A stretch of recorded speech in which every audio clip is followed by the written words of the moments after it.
So, what symptoms will my son have with this disease?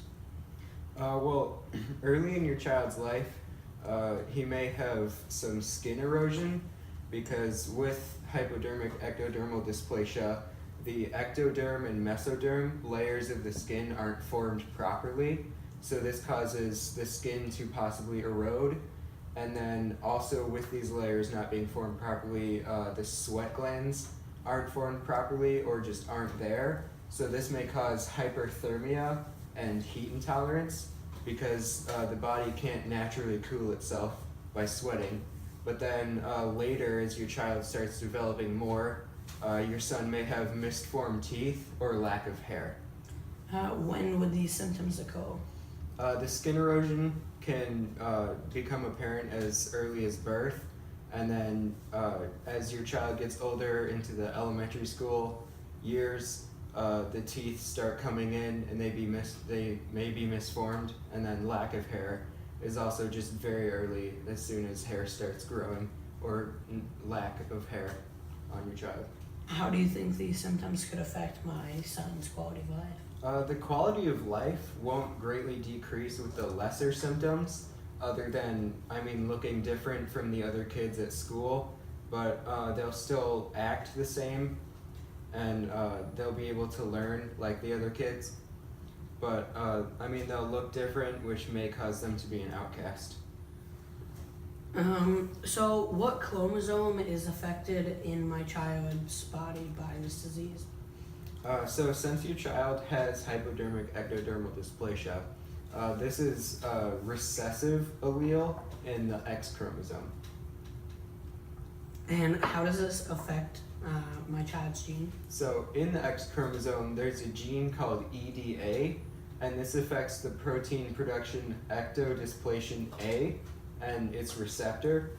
And this is responsible for the skin layers ectodermal and mesodermal, which are responsible for creating skin and sweat pores and other things like that. And because you said it was on the X chromosome, does that mean it is sex-linked? It is sex-linked, yeah. The X chromosome is one of the two sex-linked chromosomes, the X and the Y. And how does this mutation affect the proteins made or not made? It's just that they're not making enough of these proteins for the ectodermal and mesodermal skin layers. So the skin layers are not doing their job properly and not forming all the proper functions that they're supposed to do. So, what proteins are involved in this disease in my child's body? The proteins are the EDA, EDAR, and EDARADD. And these are the three proteins that are responsible for the ectoderm and mesoderm skin layers, among other things, and those skin layers not being formed properly lead to the improper growth of sweat glands, teeth, hair, etc. So, how many cells in my son's body are affected? Most of your son's cells will be affected. The mutation occurs when your son was an embryo, and then the affected cells multiply into a full-grown human, and they'll keep multiplying as your son continues to grow into adulthood. So most of the cells will be affected. And are there any other ways that these proteins will affect my son, causing these symptoms?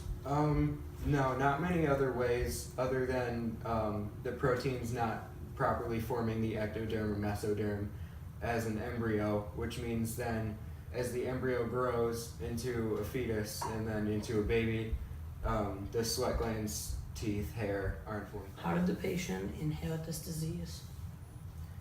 So it was either inherited by a very random mutation in the X chromosome while your son was an embryo, or it was given by you and your wife as a recessive allele.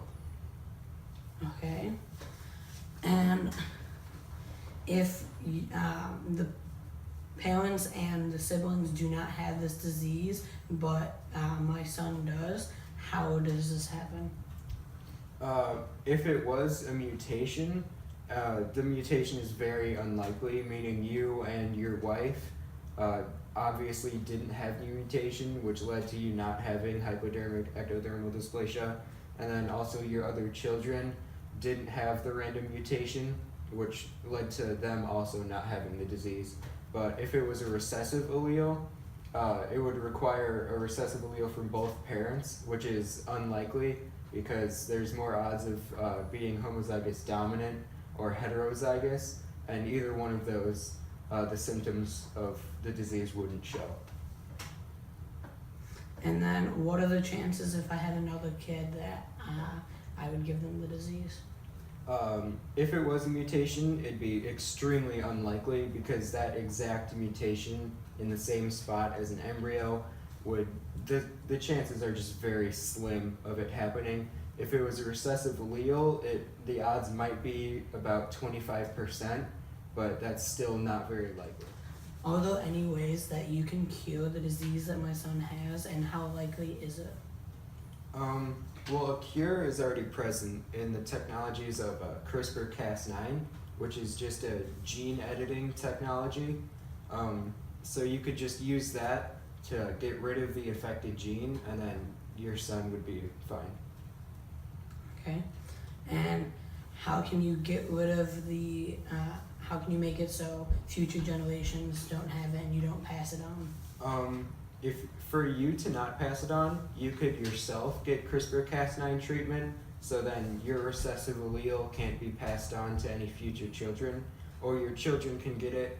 They may be carriers of it as well, and they could get CRISPR-Cas9 to make sure they don't pass it to your grandchildren.